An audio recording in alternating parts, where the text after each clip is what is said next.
Hello વિદ્યાર્થી મિત્રો, કેમ છો? મજામાં ને? આજે આપણે તમારા 11th સ્ટાન્ડર્ડની ટેક્સ્ટ બુકનો ચેપ્ટર 16 નો એક ટોપિક હૃદય ચક્ર સ્ટડી કરશું. તો હૃદય ચક્ર શું છે? આપણને ખબર છે કે હૃદયમાં ઘણા બધા ફેરફાર થાય છે જ્યારે એમાં હૃદયના ધબકારાની શરૂઆત થાય કે ત્યાંથી લઈ અને બીજા હૃદયના ધબકારાની શરૂઆત સુધીમાં ઘણા બધા ફેરફારો જોવા મળે છે, જેને આપણે હૃદય ચક્ર કહીએ છીએ. એટલે હૃદયમાં જે ક્રમિક ફેરફારો થાય છે, જે રિધમમાં જે કંઈ ચેન્જીસ આવે છે, જેને આપણે હૃદય ચક્ર કહીએ છીએ, જેને આપણે કાર્ડિયક સાયકલ બી કહીએ. તો આપણે આજે કાર્ડિયક સાયકલ સ્ટડી કરશું. કાર્ડિયક સાયકલ સ્ટડી કરતા પહેલા બે ટર્મિનોલોજી છે જે આપણે ખૂબ જ સમજવાના છે. એક આવશે સિસ્ટોલ. સિસ્ટોલ એટલે થશે સંકોચન, જેની અંદર આપણે એવું કહી શકીએ કે જે કોન્ટ્રેક્શન કરે છે, જેની સાઇઝ હોય એના કરતા નાના થાય એને સંકોચન કહેવાય. અને ડાયસ્ટોલ એટલે કે વિકોચન, જે રિલેક્સ કન્ડિશન થાય એને આપણે વિકોચન કહેશું. હવે જ્યારે હૃદય ચક્રની અંદર ઘણા બધા ચેન્જીસ આવે છે, કર્ણકો અને ક્ષેપકોની અંદર ક્યારે સંકોચન પામે છે અને ક્યારે વિકોચન કન્ડિશન્સમાં એ જાય છે, એ આપણે લેશું. તો હૃદયમાં થતા તબક્કાઓ કે જે એક હૃદયના ધબકારાની શરૂઆતથી બીજા હૃદયના ધબકારાઓ સુધી શરૂઆત સુધી જે થાય, જેને આપણે હૃદય ચક્ર કહીએ છીએ. હવે હૃદય ચક્રને આપણને ખ્યાલ છે કે આપણું નોર્મલ જે આપણા હૃદયના ધબકારા છે એ 1 મિનિટમાં 75 અથવા તો આપણે 72 એવરેજ કહી શકીએ. અને એ પ્રમાણે આપણે લઈએ તો આપણે એક હૃદય ચક્રનો સમય આપણે ફાઇન્ડ આઉટ કરવો હોય, શોધવો હોય, તો આપણે 60 સેકન્ડ અને એના ડિવાઇડેડ બાય આપણે 75 કરશું તો આપણને આન્સર મળશે 0.8 સેકન્ડ. એટલે એક હૃદય ચક્રનો સમય થશે 0.8 સેકન્ડ છે. હવે આ 0.8 સેકન્ડની અંદર આપણી પાસે 4 ચેમ્બર્સ હોય છે, જેની અંદર કર્ણક અને ક્ષેપક. તો જે કર્ણકોની સાયકલ્સ છે કે જેની અંદર 0.8 સેકન્ડમાંથી કર્ણકોનું સંકોચન ખાલી 0.1 સેકન્ડ માટે છે, જ્યારે એનું વિકોચન 0.7 સેકન્ડ માટે રહેશે. અને એવી જ રીતે ક્ષેપકોની અંદર ક્ષેપકો છે એ 0.3 સેકન્ડ માટે સંકોચાશે અને એ રિલેક્સ 0.5 સેકન્ડ માટે રહેશે. તો એ પ્રમાણે આપણે અહીંયા કાર્ડિયક સાયકલ્સને આપણે ડાયાગ્રામ્સના ફોર્મમાં જોઈએ તો આખું 0.8 સેકન્ડ બતાવે છે. એ 0.8 સેકન્ડમાંથી કર્ણકોનું સંકોચન આ રેડ કલરનો પાર્ટ છે, અને આ બધું એનું રિલેક્સ કન્ડિશન એટલે કે ડાયસ્ટોલ છે. અને વેન્ટ્રિક્યુલર સિસ્ટોલ એટલે કે ક્ષેપકોનું સંકોચન છે 0.2, 0.3 અને 0.4 એટલે કે ટોટલ 0.3 સેકન્ડ માટે રહેશે. અને વેન્ટ્રિક્યુલર ડાયસ્ટોલ એટલે એ રિલેક્સ કન્ડિશનની અંદર 0.5 સેકન્ડ માટે રહેશે. હવે આપણે જોઈએ આખું હૃદય ચક્રને આપણે એક ટેબલના ફોર્મમાં જ યાદ રાખવાનું છે, અને સૌથી ઈઝી ટ્રીક છે. આના ઉપરથી તમે ઘણા બધા MCQ સોલ્વ કરી શકશો. આપણે જોયું એ પ્રમાણે કાર્ડિયક સાયકલ એટલે હૃદય ચક્રનો ટાઈમ છે 0.8 સેકન્ડ.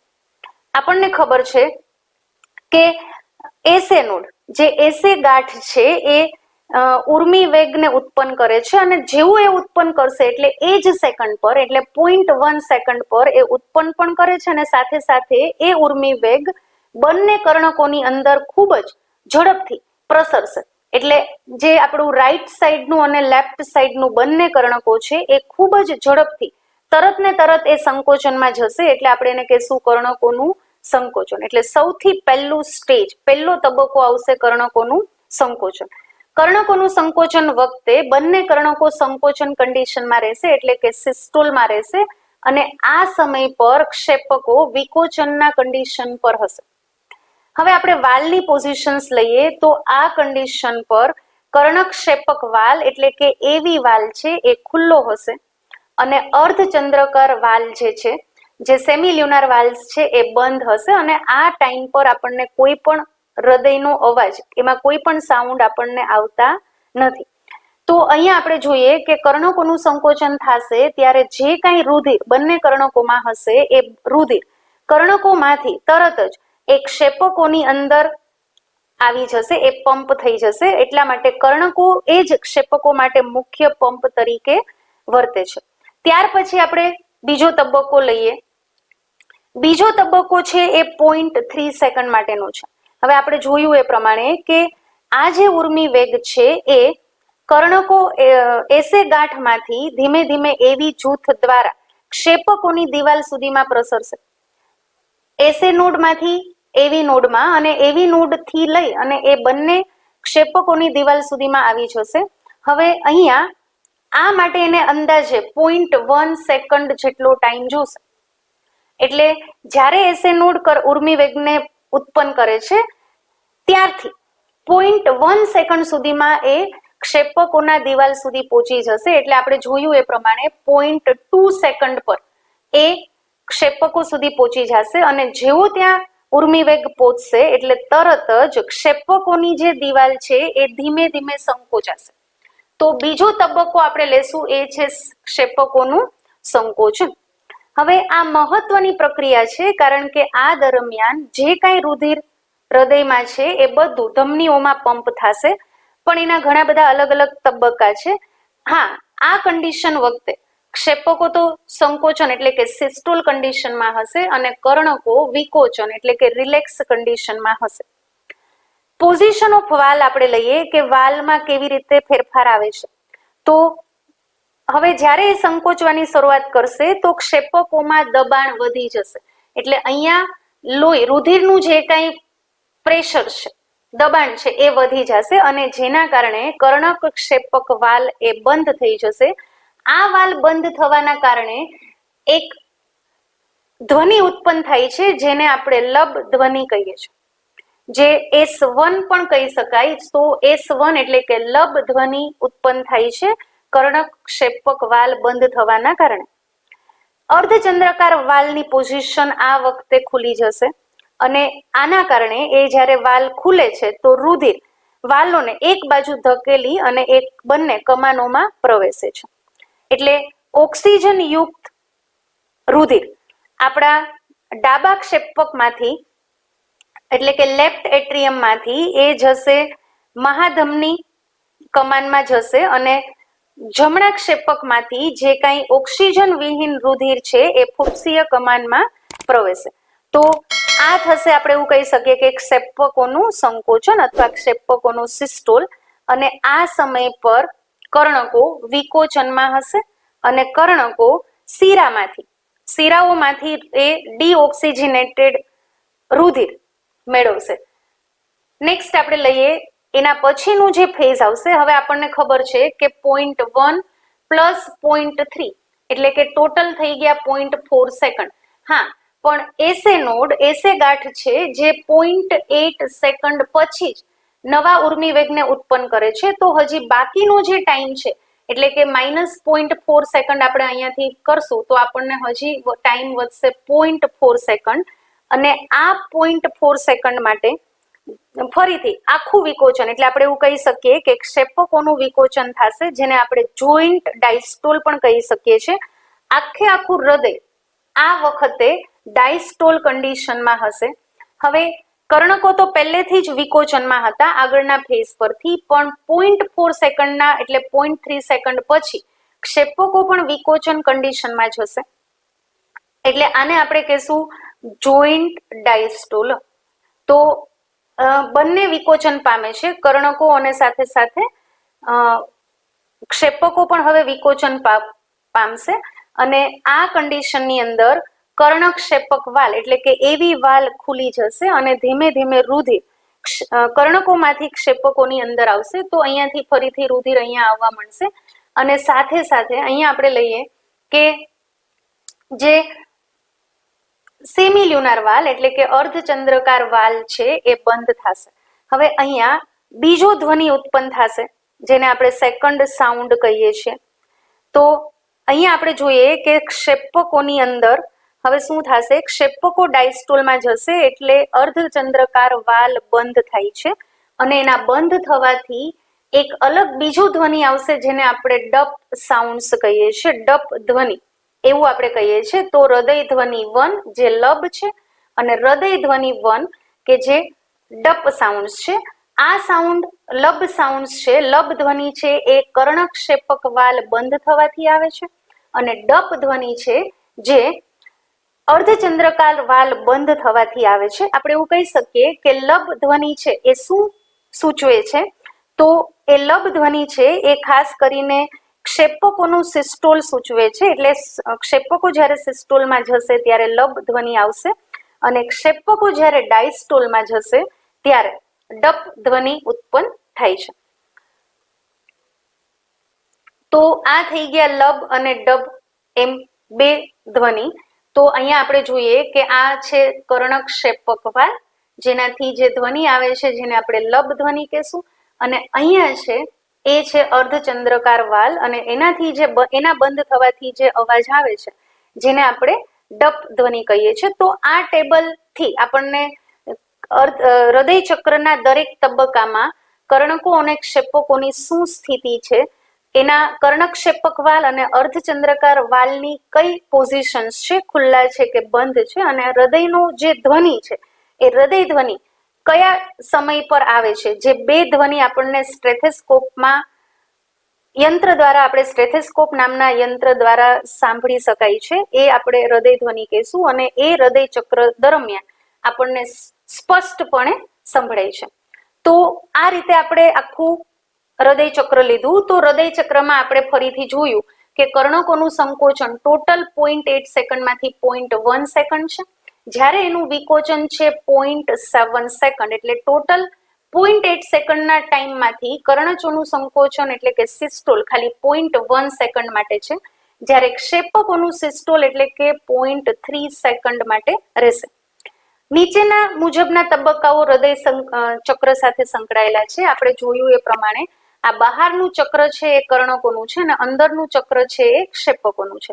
તો ક્ષેપકોમાં સંકોચનનો ટાઈમ રહેશે 0.2, 0.3 અને 0.4 સેકન્ડ સુધી. 2, 3 અને ટોટલ 0.3 સેકન્ડ માટે રહેશે, જ્યારે કર્ણકોનું સંકોચનનો ટાઈમ રહેશે 0.1 સેકન્ડ માટે. હવે ક્ષેપકોનું સંકોચન આપણે લઈએ તો જેની અંદર બે મુખ્ય તબક્કાઓ આવશે. જ્યારે ક્ષેપકો સિસ્ટોલમાં જશે તો આપણે સૌથી પહેલા કહેશું સમઘટીય સંકોચન એટલે કે આઇસોમેટ્રિક કોન્ટ્રેક્શન. હવે જ્યારે ક્ષેપકોની દિવાલમાં સંકોચન સ્ટાર્ટ થશે, શરૂઆત થશે, તો એમાં દબાણ વધારે હશે અને એના કારણે કર્ણક્ષેપક વાલ બંધ થાય છે, જે લબ ધ્વનિ ઉત્પન્ન કરે છે. આપણે આગળ જોયું એ જ પ્રમાણે. અને બીજું આવશે નિષ્કર્ષણ અવધિ. તો આની અંદર પીરિયડ ઓફ ઇજેક્શન. તો આ ચક્ર દરમિયાન જ્યારે ક્ષેપકોમાં દબાણ વધે છે એટલે અર્ધચંદ્રાકાર વાલ ખુલે છે અને રુધિર વાલોને એક બાજુ ધકેલી એટલે એના ધક્કો મારી અને કમાનોમાં પ્રવેશે છે.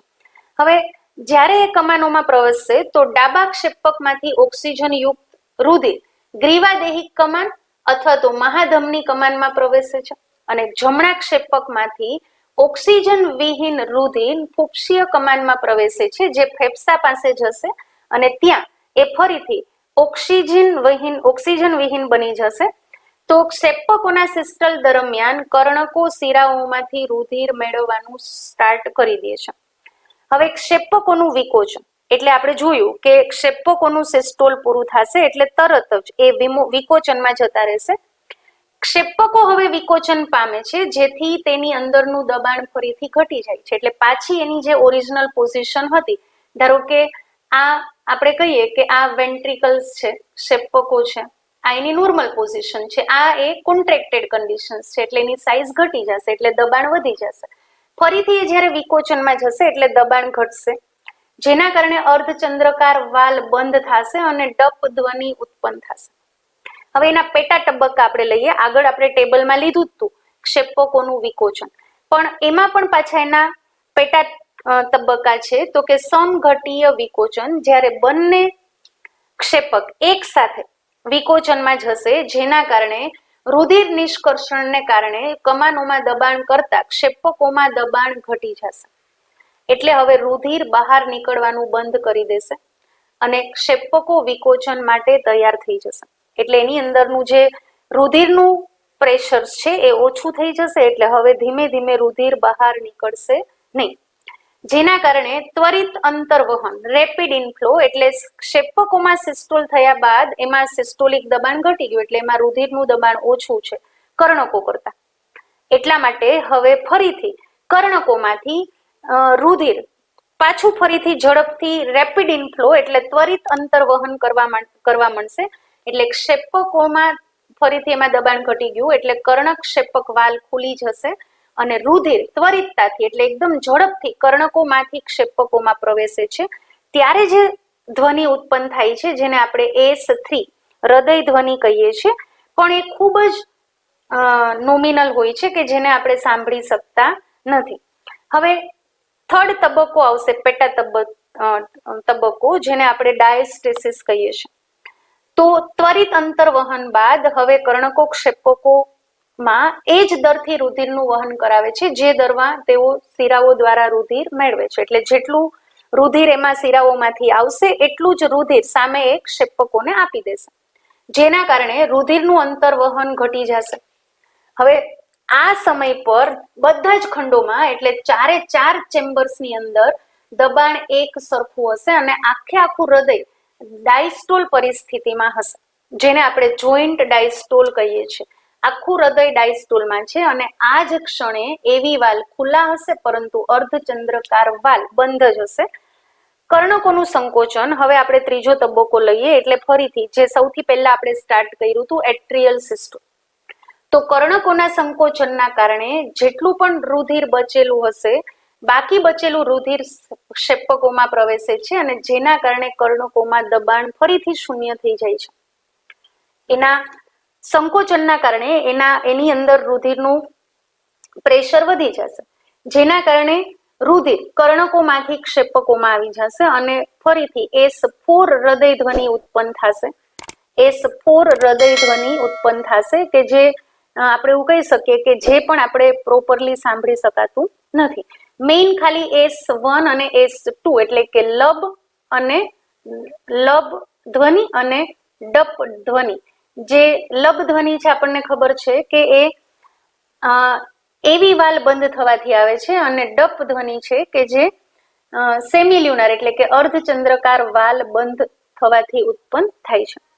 એટ્રિયલ ડાયસ્ટોલ એટલે જેવું કર્ણકોનું સંકોચન પૂરું થશે, જેવું રુધિર ક્ષેપકોમાં પ્રવેશી જશે એટલે હવે ફરીથી કર્ણકો વિકોચન પામે છે અને કર્ણકોમાં શૂન્ય દબાણના કારણે ડાયસ્ટોલ દરમિયાન કર્ણકો હવે શિરાઓમાંથી ફરીથી પાછું રુધિર મેળવવાનું ચાલુ કરે છે.